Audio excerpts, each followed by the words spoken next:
Today is my beloved husband's birthday. I secretly took the afternoon off to pick up his favorite cake from the bakery. We've both been so busy lately that we haven't had much time together as a couple. My husband doesn't really care much about his own birthday, but I think these moments are important. After picking up the cake, I stopped by the grocery store to buy ingredients for dinner, imagining his surprised face as I happily made my way home. But the moment I opened the front door, my mind went blank. What? What's going on? There was a pair of unfamiliar pink pumps in the entryway. As I stood frozen, I heard a sweet, unfamiliar female voice overlapping my husband's voice from inside the room. I couldn't believe this was happening, but I couldn't just ignore it. I decided then and there to get revenge. Hello? I took out my phone and dialed a certain number. My name is Maggie. I'm 32 years old. I've been working at a cafe I've known since my student days, where I'm now the assistant manager. The current manager is transferring to another branch, and I've just been selected as a candidate for the manager position. It's my first time in such a role, and I'm a bit nervous, but I have a reason to give it my all: my husband. I married Victor 3 years ago. He's kind to everyone, always respects my opinions, and that's why I fell for him. He's just as kind as when we first started dating. Just the other day, when I told him I was a candidate for manager, he was thrilled. What? That's amazing. Well, I was acting as the manager when our manager was helping at another store, so... Even so, it means you're recognized as capable of being a manager. That's really incredible. Managing a whole store? Victor, you're exaggerating, but I'm really happy you say that. I'll do my best. If you're moving up, I need to step it up too. I need to work hard so we can buy our own house soon. Yeah, that's right. Those moments of laughing together are when I feel happiest. I was determined to work harder for his sake. One day, I came home from work to find Victor not there. Usually, I get home later than him, since he works closer to home. There was no message from him on my phone. He usually lets me know if he's working overtime. But there was nothing today. What happened to him? Did something happen? I wondered as I sent him a message, but it went unread, and time just passed. Usually he replies even when he's working late. Why not today? Could something have happened on his way home? But I would have heard from the police or hospital if there was an accident. I let my imagination run wild and became needlessly anxious. All I could do was clutch my phone and pray for his safety. Several hours later, after 11 p.m., I finally heard the front door open. I immediately got up and hurried to the entrance. Victor, welcome home. I'm so glad you're okay. As I rushed to him, half in tears, he momentarily grimaced, but then quickly returned to his usual gentle smile and patted my head. Sorry I'm late. Some last-minute work came up. So it was overtime? But you usually reply. What happened? I was really worried about you. Sorry about that. I was so busy today, I didn't even have a moment to check my phone. It must have been tough. Why don't you go take a bath? It's ready. Yeah, I will. Thanks, Maggie, he said, embracing me gently. That's when I noticed a faint, sweet scent coming from him. Shocked, I just stood there frozen. He went to the bath without noticing my reaction. Left alone, I walked shakily to the sofa, sat down, and tried to make sense of things. That smell was definitely perfume. But he doesn't wear perfume, and I've never even bought any. So where did that scent on him come from? Driven by concern, I decided to ask him directly. As soon as he came out of the bath, I broached the topic. Hey, Victor, sorry to bother you when you're tired, but I need to ask you something. What's up? Well, I felt guilty as I looked at his kind face. Should I really be asking this? Despite my internal struggle, I decided to share my doubts. When you hugged me earlier, I noticed a really nice smell on you. It was sweet. You were at the office all day, right? Yeah. I was at the office. Maybe the smell is from the female stuff? It could have transferred to me. But I've never noticed it before. If it was from a colleague, I would have smelled it on you before. It was just a coincidence today. Sorry if it made you feel bad. I'll be more careful next time. Okay. He looked somewhat stiff as he shifted his gaze to his phone. His answer wasn't what I was looking for, but I couldn't push any further. From that day, I started to feel uneasy about his behavior. His occasional overtime became almost daily, and he would return home around midnight. Plus, he started going out with colleagues on weekends. Just last weekend, he said he was going on a trip with a coworker and left early without telling me where. He didn't bring back any souvenirs or show me any photos from the trip, despite my asking. This all made me start to suspect something was off. Unable to stand it any longer, I decided to check on him at his office. I left work earlier than usual, saying I had an errand, and headed to his office. I sat on a nearby bench and waited for him to come out. After about 15 minutes, I saw him leave the office. So it wasn't overtime after all. Is he meeting someone? I discreetly followed him, but he just walked towards the station. He didn't seem to be meeting anyone there either. Am I just being paranoid? Just as I was overwhelmed with guilt, I hurried over to him. Victor! Maggie? What are you doing here? What about work? Sorry, Victor. I actually doubted you. Holding back tears, I explained why I was there.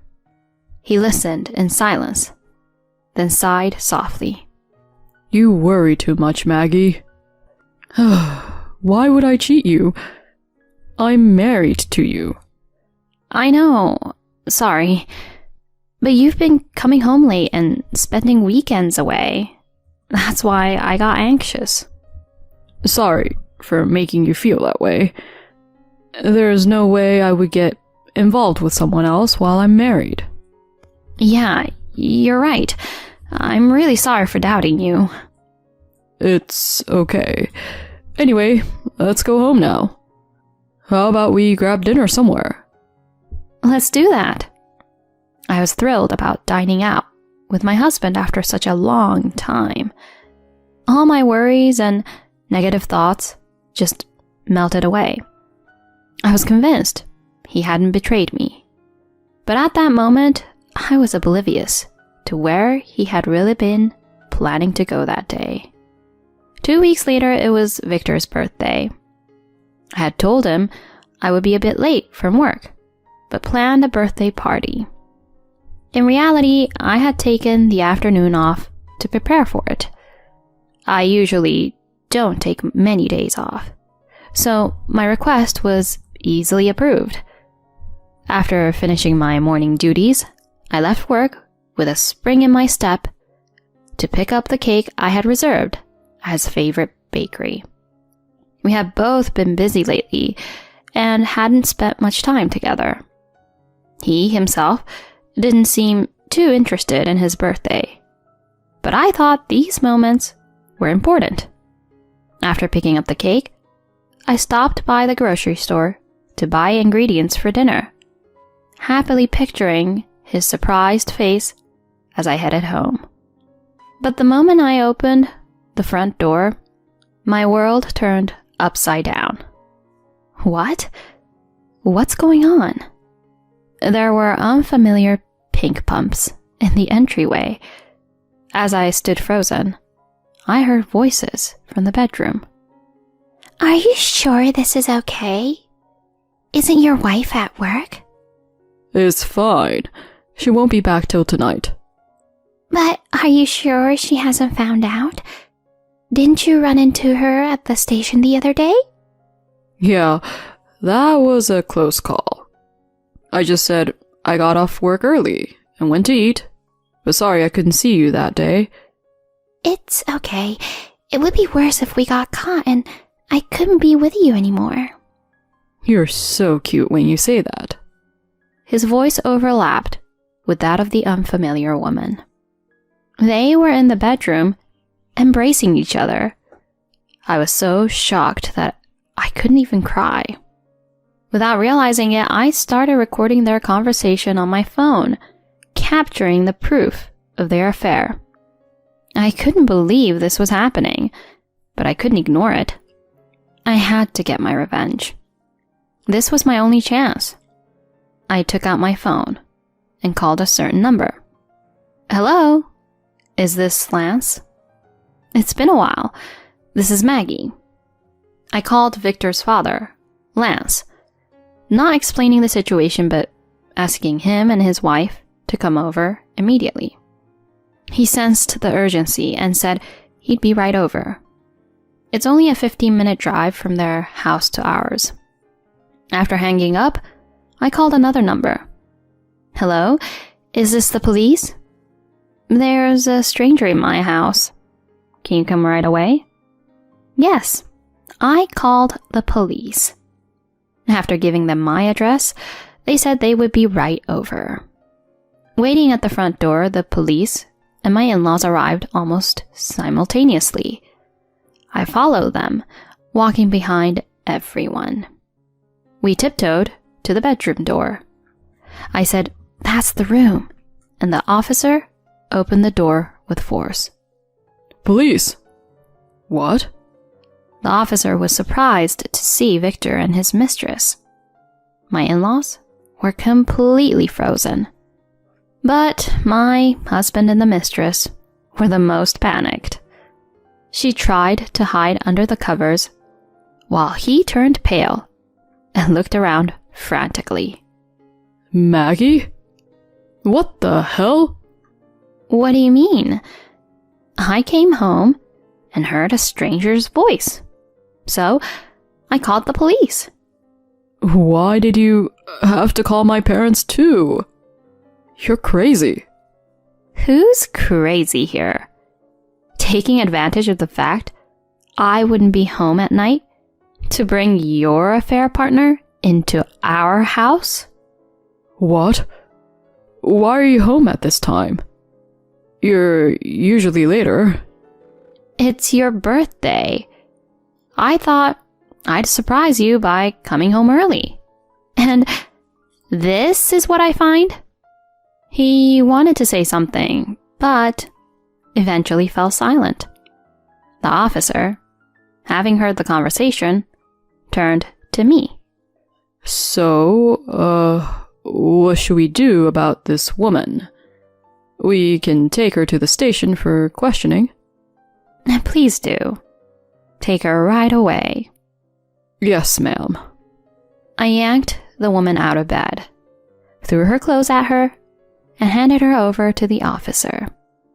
The police escorted her out, leaving my in-laws and us in the house. Victor attempted to sneak back under the covers, but his father sharply reprimanded him. What the hell are you doing, Victor?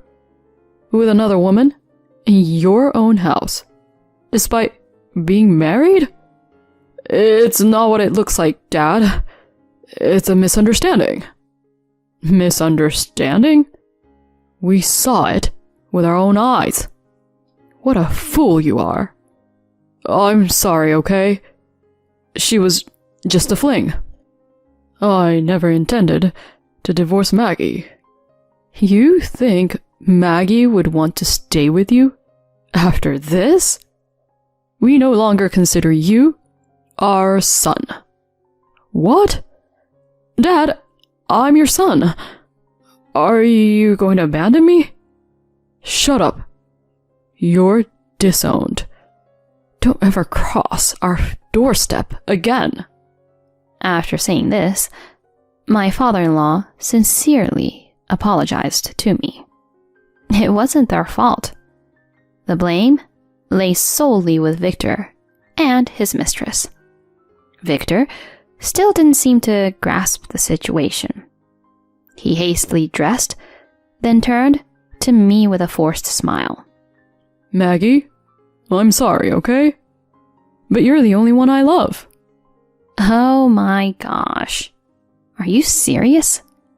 Of course. I only love you. She was just a fling, so there's no need for a divorce. Ignoring that his parents were there, I grabbed Victor by the collar and raised my voice. Cut the crap. You love me? She's just a fling? You have no idea how much you've hurt me. Finding out about your affair on your birthday? There's nothing worse. You made me feel miserable, and you're going to take full responsibility for that. Don't be so mad. I won't see her again. I'll delete her number. Do whatever you want.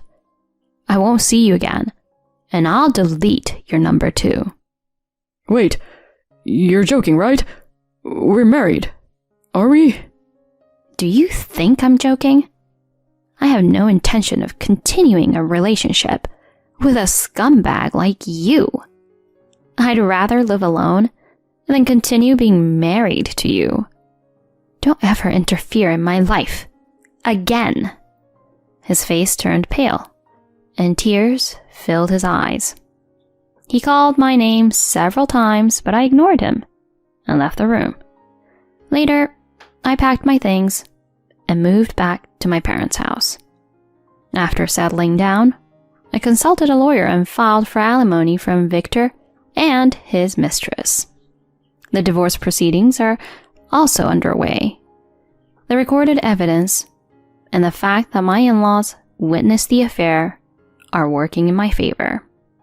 The lawyer is skilled, so it's only a matter of time before the divorce is finalized. Surprisingly, it turned out that his mistress was also married. She and Victor are facing a lot of trouble, being sued for alimony by her husband. Their relationship soured due to the alimony issues.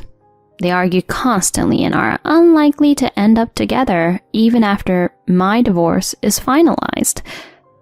I informed Victor's company about the divorce and its reasons, so he's lost his standing and is facing a possible transfer to regional branch. All I can say is they got what they deserved.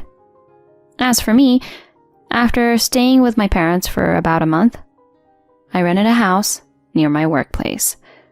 I've officially become the manager, and I'm living fulfilling days. Though it ended in divorce, I have no regrets. What matters most is how I live my life happily from here on out.